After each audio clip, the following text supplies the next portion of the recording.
मत कहो खुदा से मेरी मुश्किलें बड़ी हैं। ये मत कहो खुदा से मेरी मुश्किलें बड़ी हैं। ये मुश्किलों से कह दो मेरा खुदा बड़ा है। आती है आंधियाँ तो कर उनका खैर मकदम। आती है आंधियाँ तो कर उनका खैर मकदम। तूफान से ही तो लड़ने खुदा ने तुझे गढ़ा है।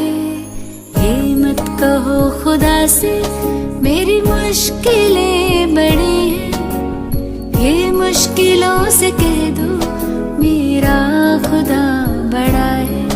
मेरा खुदा बड़ा है। मेरा खुदा बड़ा है।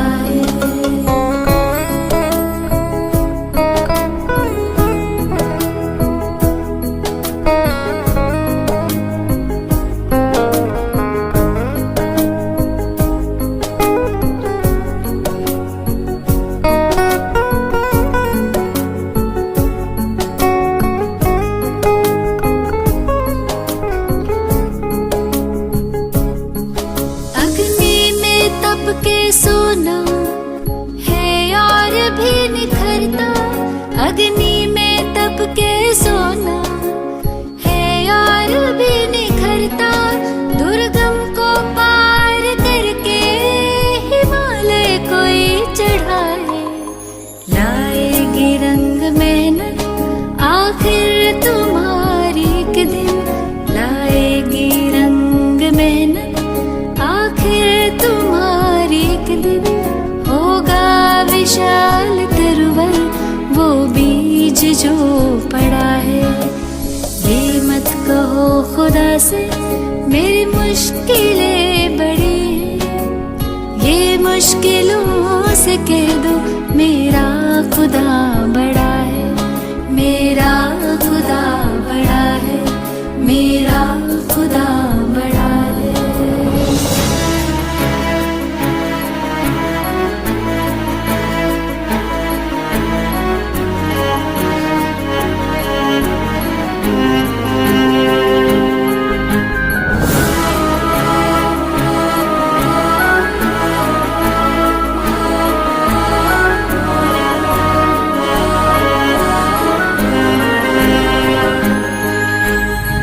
सर्वशक्तियों से जब साथ है हमारे। वो सर्वशक्तियों से जब साथ है हमारे। हर काम उसके रहते हरगिज़ हुआ पड़ा है। कभी हारना ना हिम्मत का कदम बढ़ाओ। कभी हारना ना हिम्मत का कदम बढ़ाओ। हजारों कदम बढ़ाने वो सामने खड़ा है। ये मत कहो खुदा से मेरी मुश्किलें बड़ी हैं। ये मुश्किलों से कह दो मेरा खुदा बड़ा है। ये मुश्किलों से कह दो मेरा खुदा बड़ा है। मेरा खुदा बड़ा है। मेरा खुदा बड़ा है। मेरा खुदा बड़ा है।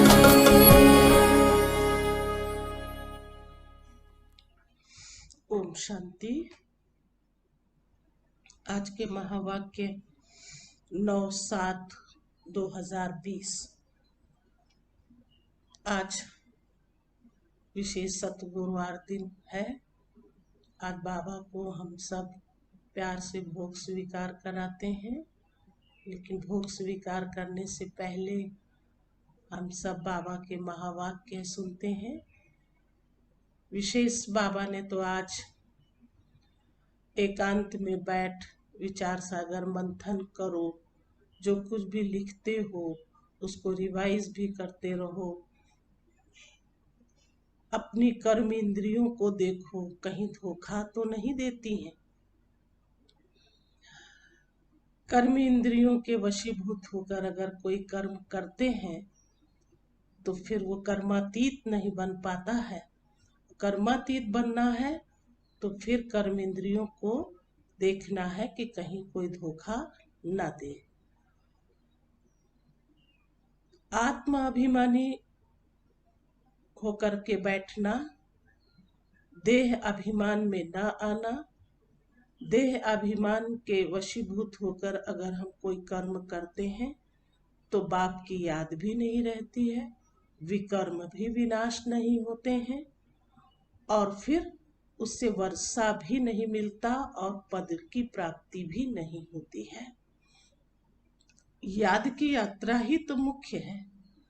जितना हम बाबा को याद करते हैं उतना ही हमें प्राप्ति भी होती है, और वो प्राप्ति भी इस पुरुषोत्तम संगम युग में सर्व प्रकार की प्राप्ति होती है। इसलिए बाबा ने हम बच्चों को याद की यात्रा के लिए मुख्य बात दी है कि हम हमेशा बाबा को याद करते रहें। और याद की ही तो खास महिमा है कि भगवान जब आते हैं तो मुक्ति और जीवन मुक्ति का वर्षा देते हैं, लेकिन फिर भी हम उसको अगर समझ के याद करते हैं तो हमको प्राप्तियां होती हैं। और उसमें भी बाबा ने कहा देखो महिमा भी है कि भगवान ज्ञान का सागर है, और सागर की महिमा भी अपरम अपार है। सागर के लिए भी कहते हैं कि वो कितना अखुट होता है, वो कभी खुटता नहीं है। ऐसे परमात्मा ज्ञान का सागर, जिसके लिए गायन भी है कि सारे सागर को स्याही बनाओ, सारे जंगल को कलम बनाओ, सारी धरती को कागज बनाओ, तो भी उसकी महिमा के लिए अपरम अपार कहते हैं। और ये बात हम बच्चों की बुद्धि में सदैव रहनी चाहिए। कभी भी हमें किसी से धोखा नहीं खाना है, धक्के नहीं खाने हैं। सदैव खुश रह करके बाबा के महावाक्य को आत्म अभिमानी होकर के ही सुनना है। तो अभी हम बाबा के महावाक्य को बहुत ध्यान पूर्वक सुनेंगे, और वही हमारी धारणाओं में भी अच्छी तरह से आ जाता है जितना हम आत्माभिमानी होकर के महावाक्य सुनते हैं। तो आज बाबा ने विशेष कहा है, मीठे बच्चे जब समय मिले तो एकांत में बैठ विचार सागर मंथन करो। जो पॉइंट्स जो सुनते हो उसको रिवाइज करो। प्रश्न है, तुम्हारी याद की यात्रा कब पूरी होगी? तो उत्तर में बाबा ने कहा, जब तुम्हारी कोई भी कर्म इंद्रियां धोखा न दे, कर्मातीत अवस्था हो जाए, तब याद की यात्रा पूरी होगी। अभी तुमको पूरा पुरुषार्थ करना है, ना उम्मीद नहीं बनना है, सर्विस पर तत्पर रहना है। ओम शांति। मीठे मीठे बच्चे आत्म अभिमानी होकर बैठे हो। बच्चे समझते हैं आधा कल्प हम देह अभिमानी रहे हैं, अब देही अभिमानी हो रहने की मेहनत करनी पड़ती है। बाप आकर समझाते हैं, अपने को आत्मा समझकर बैठो, तभी बाप याद आएगा, नहीं तो भूल जाएंगे। याद नहीं करेंगे तो यात्रा कैसे कर सकेंगे? पाप कैसे कटेंगे? घाटा पड़ जाएगा। ये तो घड़ी घड़ी याद करो, ये है मुख्य बात। बाकी तो बाप अनेक प्रकार की युक्तियां बतलाते हैं। रॉन्ग क्या है, राइट क्या है, वो भी समझाया है। बाप तो ज्ञान का सागर है, भक्ति को भी जानते हैं। बच्चों को भक्ति में क्या क्या करना पड़ता है समझाते हैं। ये यज्ञ तप आदि करना, ये सब भक्ति मार्ग है। भल बाप की महिमा करते हैं। परंतु उल्टी। वास्तव में कृष्ण की महिमा भी पूरी नहीं जानते हैं। हर एक बात को समझना चाहिए ना। जैसे कृष्ण को बैकुंठ नाथ कहा जाता है। अच्छा, बाबा पूछते हैं,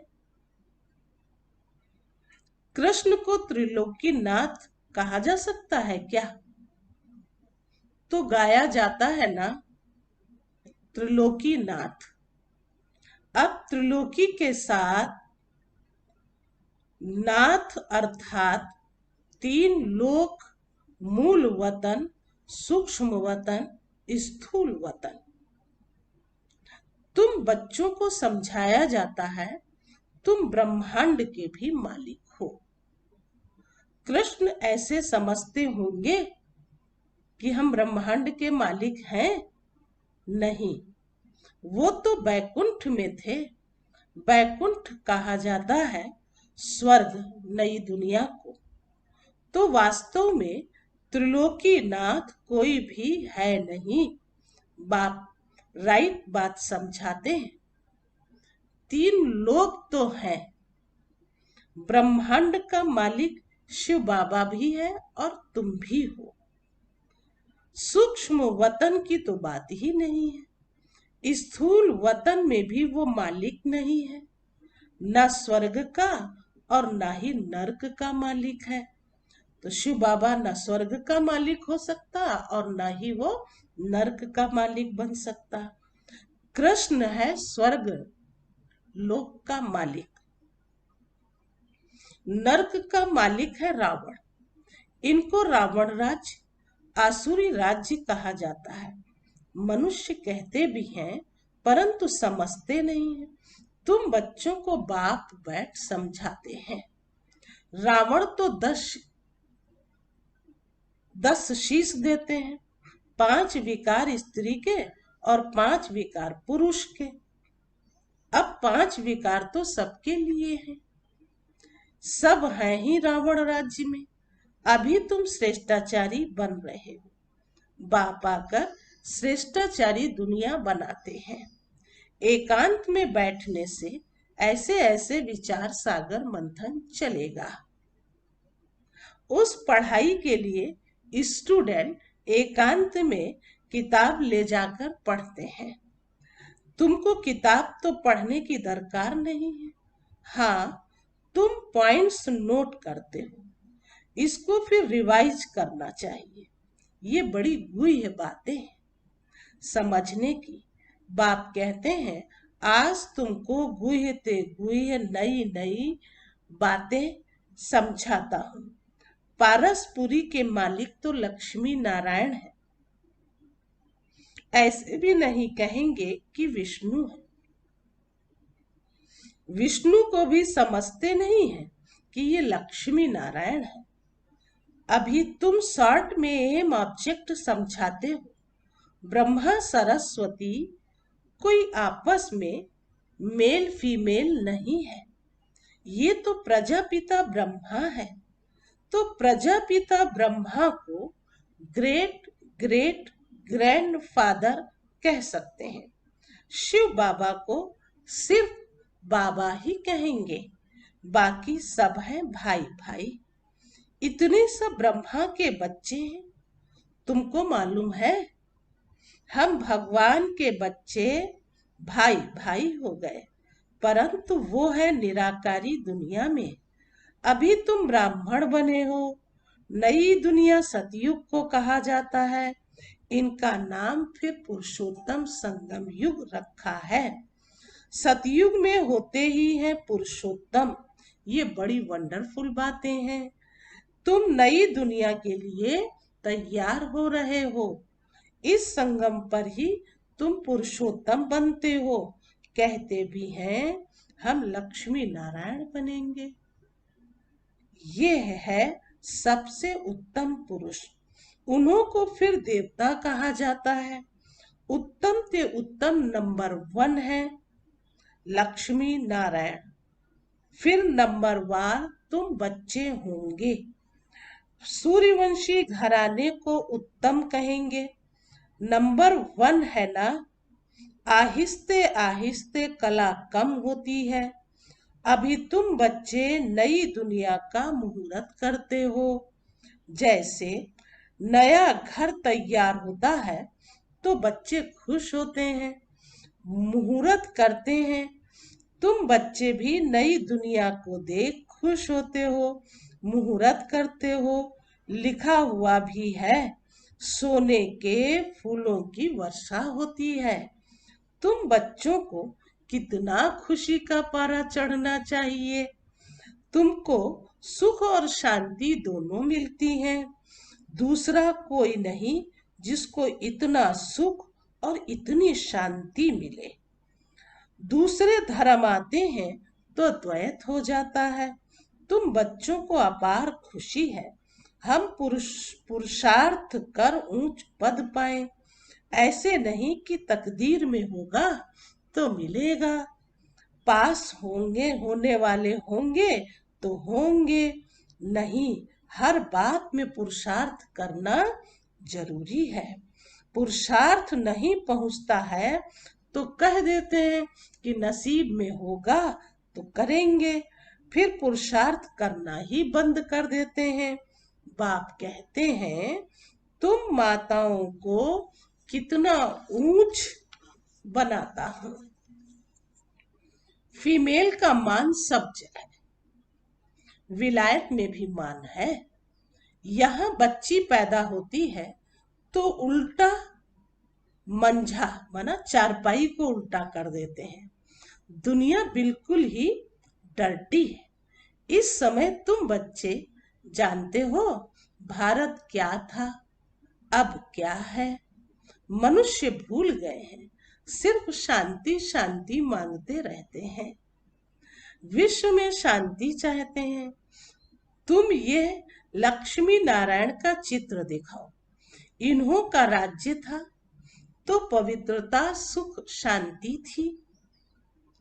तुमको ऐसा राज्य चाहिए ना। मूल वतन में तो विश्व की शांति नहीं कहेंगे, विश्व में शांति तो यहाँ ही होगी ना। देवताओं का राज्य सारे विश्व में था, मूल वतन तो है आत्माओं की दुनिया। मनुष्य तो ये भी नहीं जानते कि आत्माओं की दुनिया होती है। बाप कहते हैं, हम तुमको कितना ऊंच पुरुषोत्तम बनाता हूं। ये समझने की बात है। ऐसे नहीं रणिया मारेंगे, भगवान आया है तो कोई मानेगा नहीं। मतलब भगवान के लिए अगर यही सिर्फ कहते रहे कि भगवान आया है, भगवान आया है, तो ऐसे कोई नहीं मानेगा और ही गाली देंगे, खिलाएंगे, कहेंगे बीके अपने बाबा को भगवान कहते हैं। ऐसे सर्विस नहीं होती है। बाबा युक्ति बताते रहते हैं, कमरे में 8-10 चित्र, दीवार में अच्छी रीति लगा दो और बाहर में लिख दो, बेहद के बाप से बेहद सुख का वर्षा लेना है अथवा मनुष्य से देवता बनना है तो आओ हम आपको समझाएं। ऐसे बहुत आने लग पड़ेंगे, आप ही आते रहेंगे। विश्व में शांति तो थी ना, अभी इतने ढेर धर्म हैं, तमो प्रधान दुनिया में शांति कैसे हो सकती है। विश्व में शांति वो तो भगवान ही कर सकता है। शिव बाबा आते हैं, जरूर कुछ सौगात लाते होंगे। एक ही बाप है जो इतना दूर से आते हैं और ये बाबा एक ही बार आते हैं। इतना बड़ा बाबा 5000 वर्ष के बाद आते हैं।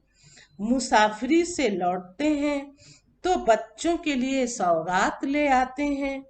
स्त्री का पति भी बच्चों का बाप तो बनते हैं ना, फिर दादा, परदादा, तरदादा बनते हैं। इनको तुम बाबा कहते हो, फिर ग्रैंडफादर भी होगा तो ग्रेट ग्रैंडफादर भी होगा। बिरादरियां है ना। एडम आदिदेव नाम है, परंतु मनुष्य समझते नहीं है। तुम बच्चों को बाप बैठ समझाते हैं। बाप द्वारा सृष्टि चक्र की हिस्ट्री जाग्रफी को तुम जानकर चक्रवर्ती राजा बन जाते हो। बाबा कितना प्यार और रुचि से पढ़ाते हैं। तो इतना पढ़ना चाहिए ना। सवेरे का टाइम तो सब फ्री ही होते हैं। सुबह का क्लास होता है, आधा पौना घंटा मुरली सुनकर फिर चले जाओ। याद तो कहाँ भी रहते कर सकते हो। इतवार का दिन तो छुट्टी है, सवेरे 2-3 घंटा बैठ जाओ। दिन की कमाई को मेकअप कर लो, पूरी झोली भर दो। टाइम तो बहुत मिलता है ना। माया के तूफान आने से याद नहीं कर सकते हैं। बाबा बिल्कुल सहज समझाते हैं। भक्ति मार्ग में कितना सत्संगों में जाते हैं, कृष्ण के मंदिर में, फिर श्रीनाथ के मंदिर में, फिर और किसके मंदिर में जाएंगे। यात्रा में भी कितने व्यभिचारी बनते हैं, इतनी तकलीफें भी लेते हैं, फायदा कुछ नहीं है। ड्रामा में ये भी नूंद है, फिर भी होगा। तुम्हारी आत्मा में पार्ट भरा हुआ है। सतयुग त्रेता में जो पार्ट कल्प पहले बजाया है वही बजाएंगे। मोटी बुद्धि ये भी नहीं समझते हैं। जो महीन बुद्धि है वही अच्छी रीति समझकर समझा सकते हैं। उन्हें अंदर भासना आती है कि ये अनादि आदि अनादि बना बनाया ड्रामा है। दुनिया में कोई भी नहीं समझते ये बेहद का नाटक है। इनको समझने भी टाइम लगता है। हर एक बात डिटेल में समझाकर फिर कहा जाता है मुख्य है याद की यात्रा। तो सेकंड में जीवन मुक्ति भी गाया जाता है।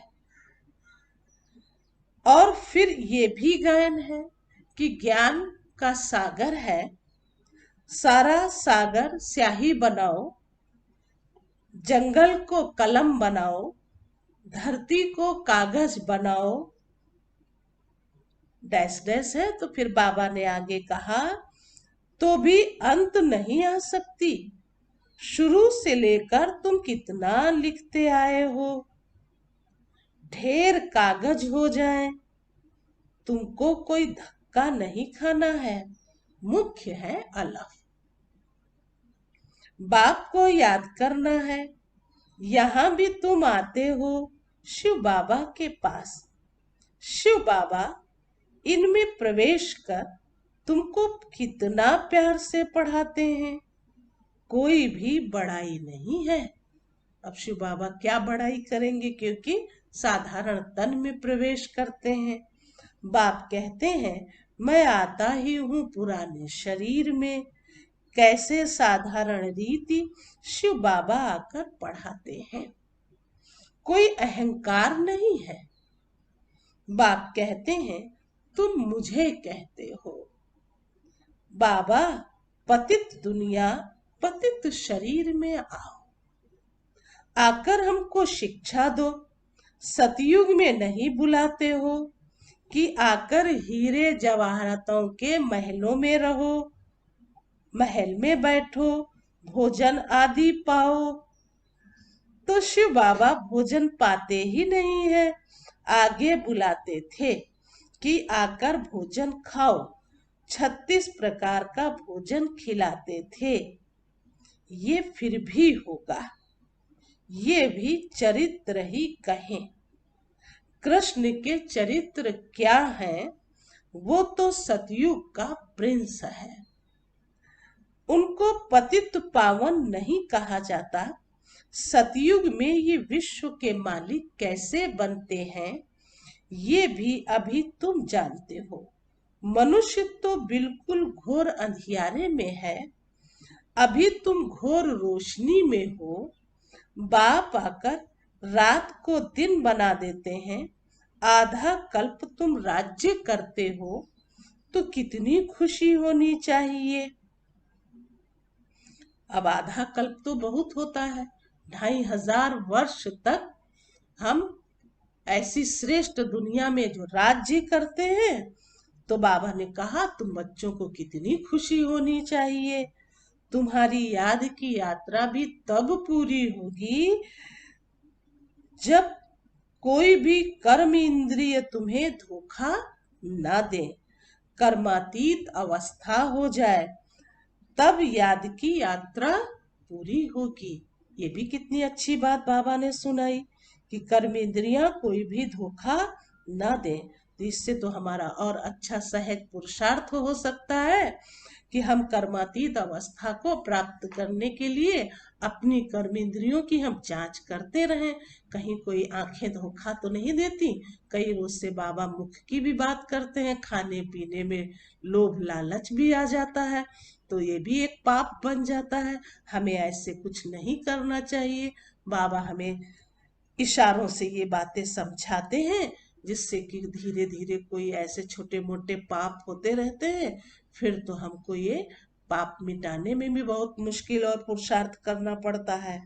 अभी पूरी नहीं हुई है यात्रा, अभी तुमको पूरा पुरुषार्थ करना है, ना उम्मीद नहीं बनना है। सर्विस और सर्विस, वरना मुख्य बात तो सर्विस की भी आती है।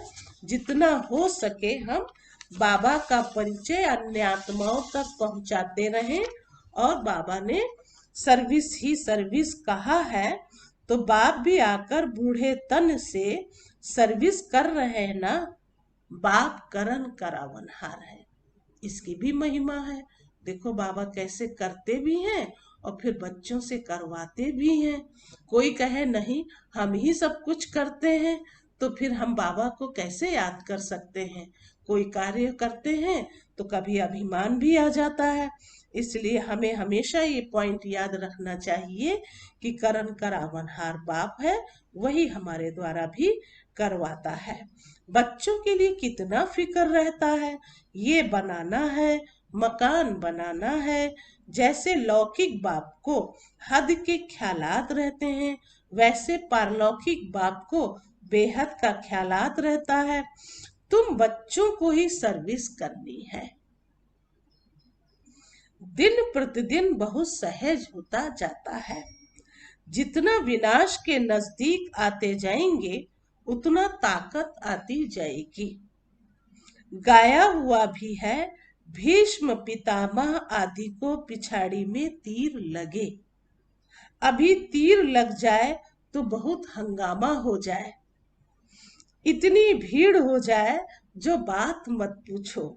कहते हैं ना, माथा खुजलाने की फुर्सत नहीं है, ऐसे कोई है ही नहीं, परंतु भीड़ हो जाती है तो फिर ऐसे कहा जाता है। जब इन्हों को तीर लग जाए तो फिर तुम्हारा प्रभाव निकलेगा। सब बच्चों को बाप का परिचय मिलना तो है। तुम 3 पैर पृथ्वी में भी ये अविनाशी हॉस्पिटल और गॉडली यूनिवर्सिटी खोल सकते हो। पैसा नहीं है तो भी हर्जा नहीं है, चित्र तुमको मिल जाएंगे। सर्विस में मान अपमान, दुख सुख, ठंडी गर्मी सब सहन करनी है। किसको हीरे जैसा बनाना कम बात है क्या? बाप कभी थकता है क्या? तुम क्यों थकते हो? देखो बाबा कभी नहीं थकते, अथक होकर के बच्चों की सेवा करते हैं। और बाबा फिर बच्चों से कहते तुम क्यों थक जाते हो? तो जितना जितना हम बाप की याद में रह करके कोई भी सेवा सर्विस करते हैं, तो कभी हम थक नहीं सकते। अच्छा, मीठे मीठे सिकिलिधे बच्चों प्रति माता पिता बाप दादा का याद प्यार और गुड मॉर्निंग। रूहानी बाप की रूहानी बच्चों को नमस्ते। तो हम रूहानी बच्चों की रूहानी बाप दादा को याद प्यार, गुड मॉर्निंग और नमस्ते। कितने अच्छे से बाबा बच्चों को नमस्ते भी करते हैं। धारणा के लिए मुख्य सार। सवेरे के समय आधा पौना घंटा बहुत प्यार व रुचि से पढ़ाई पढ़नी है। सवेरे के समय आधा पौना घंटा बहुत प्यार व रुचि से पढ़ाई पढ़नी है। बाप की याद में रहना है। याद का ऐसा पुरुषार्थ हो जो सब कर्म इंद्रिय वश में हो जाए। दूसरी पॉइंट है, सर्विस में दुख सुख, मान अपमान, ठंडी गर्मी सब कुछ सहन करना है। कभी भी सर्विस में थकना नहीं है। 3 पैर पृथ्वी में भी हॉस्पिटल कम यूनिवर्सिटी खोल हीरे जैसा बनाने की सेवा करनी है। तो आज का वरदान, सर्व शक्तियों की लाइट द्वारा आत्माओं को रास्ता दिखाने वाले चैतन्य लाइट हाउस भव। सर्व शक्तियों की लाइट द्वारा आत्माओं को रास्ता दिखाने वाले चैतन्य लाइट हाउस भव। यदि सदा इस स्मृति में रहो कि मैं आत्मा विश्व कल्याण की सेवा के लिए परमधाम से अवतरित हुई हूं, तो जो भी संकल्प करेंगे, बोलेंगे, उसमें विश्व कल्याण समाया हुआ होगा। और यही स्मृति लाइट हाउस का कार्य करेगी। जैसे उस लाइट हाउस से एक रंग की लाइट निकलती है, ऐसे आप चैतन्य लाइट हाउस द्वारा सर्व शक्तियों की लाइट आत्माओं को हर कदम में रास्ता दिखाने का कार्य करती रहेगी। आज का स्लोगन है, स्नेह और सहयोग के साथ शक्ति रूप बनो। स्नेह और सहयोग के साथ शक्ति रूप बनो, तो राजधानी में नंबर आगे मिल जाएगा। जैसे बाबा कभी कभी कहते हैं ना, लव और ला का बैलेंस हो। इसी बात को लेके बाबा ने आज स्नेह और सहयोग के साथ साथ शक्ति भी रूप हो, स्वयं में भी शक्ति हो तो दूसरों को भी हम शक्ति दे सकें। और वो सब बातें हमारी नियम धारणाओं और मर्यादाओं से समझ में आने लगता है कि हमारी नियम धारणाएं मर्यादाएं क्या हैं, तो हमारा नंबर फिर आगे जा सकता है। अच्छा, ओम शांति।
जा बाबा के अंतर द्वार, उड़ जा प्यारे वतन में, नीले अंबर के उस पार। पंछी रे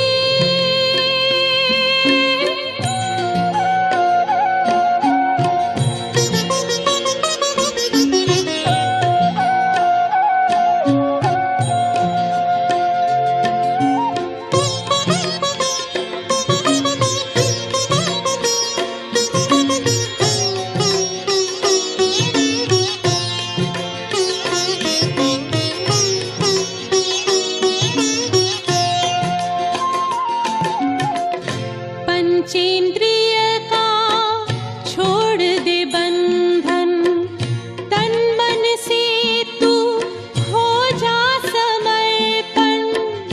पंचेंद्रिय का छोड़ दे बंधन, तन मन से तू हो जा समर्पण। दिव्य ज्योतिर्मय देह धारण कर, बाबा के पास जा होके मगन। प्रेम की डोर में मोती पिरो के, प्रेम की डोर में मोती पिरो के, कर ले सच्चा श्रृंगार।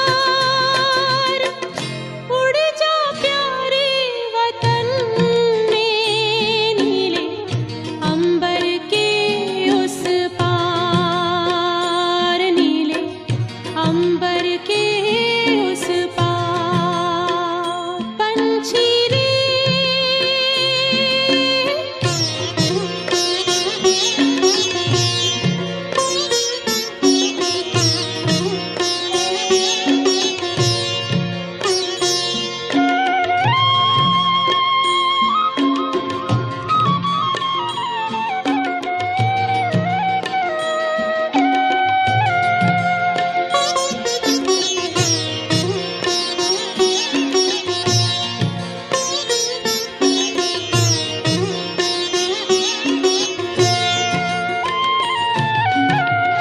बन के फरिश्ता बाबा से मिलना, देना संदेश हमारा।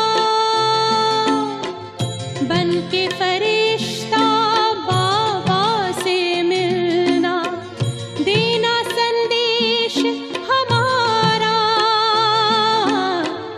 याद प्यार हम सबका देना, ला वतन का नजारा।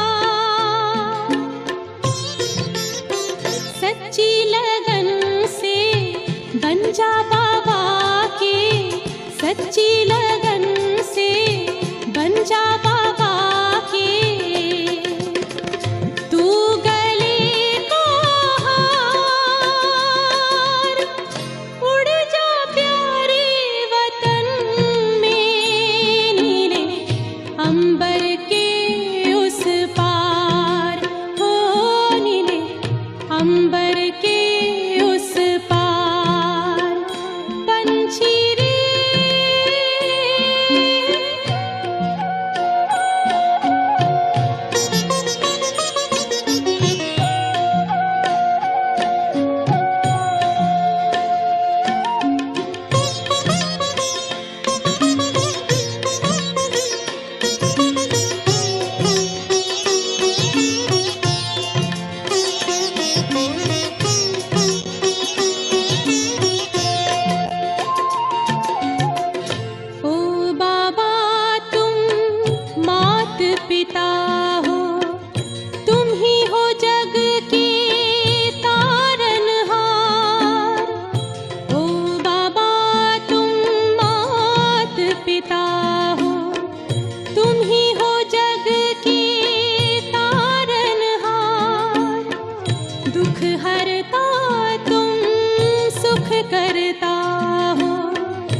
सब बच्चे